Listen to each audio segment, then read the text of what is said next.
हर तरह की news update के लिए जर्नलिज्म टुडे चैनल को सब्सक्राइब करें और बेल आइकन को दबाना ना भूलें।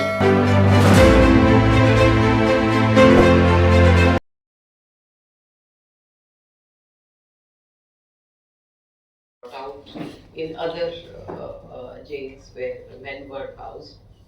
So we thought that what can we do for these women who are actually staying away from their families for whatever crime they had committed, and what can we do to make this period of theirs in Tihar less painful for them, and then they do something which they like to do, which they have in them, which we identify, and then bring it out so that everybody feels confident about it.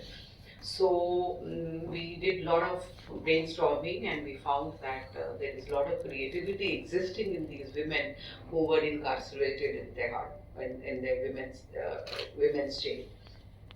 So we talked to them.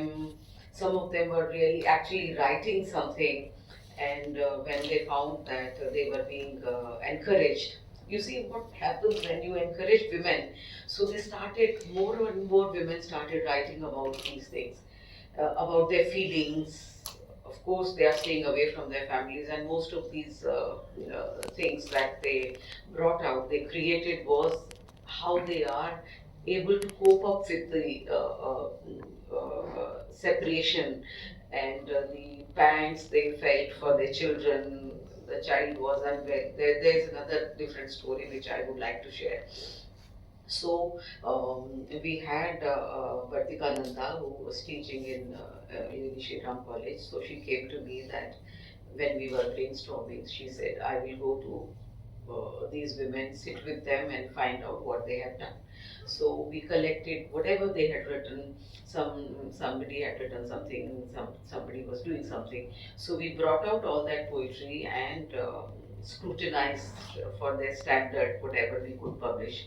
So we published all these things, and it came out as a good surprise, even for us, that they had so much. Every woman had created so much, and then besides that, we told them, we give you a camera, just click pictures from their cells wherever they were living. So they took pictures, and we didn't edit anything.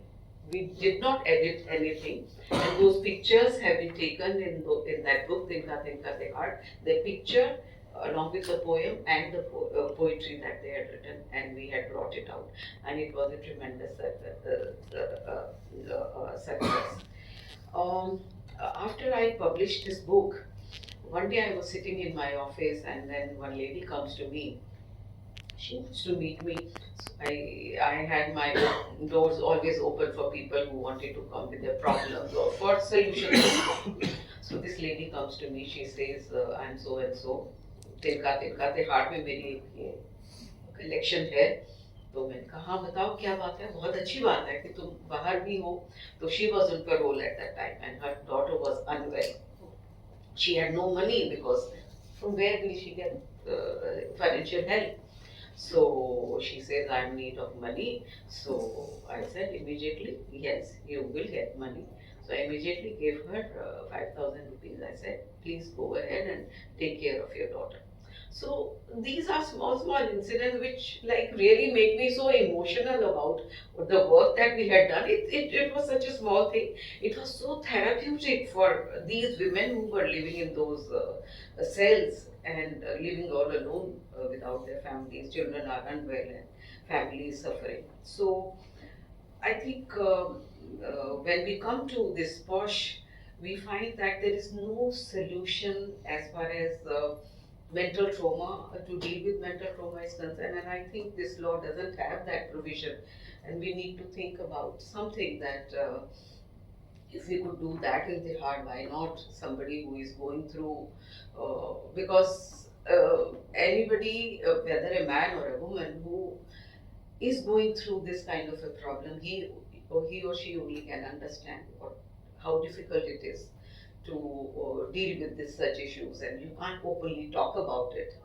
Confidentiality is another issue. So you can't open up about it, and then you have to live with it yourself. in the work environment who could, act in a way that she got all the privileges from the employer. And the women who were not willing to behave in a certain way were getting left out and were not being recognized. And this lady filed a case in US saying, I am being sexually harassed.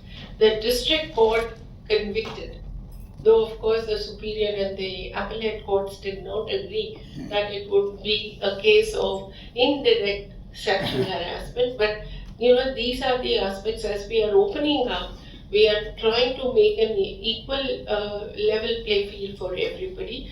There are certain issues. The third, of course, which has been flagged here is how to deal with these cases when it comes to formation of committees, of trial, of inquiry by the committee. There are huge challenges. I think we'll take it during the discussion. Thank you so much for that, your leadership. This country, that's Bhavri Bai. Bhavri Devi, I don't know if many of you know about her. I saw her name on the slide, but it went past really quickly.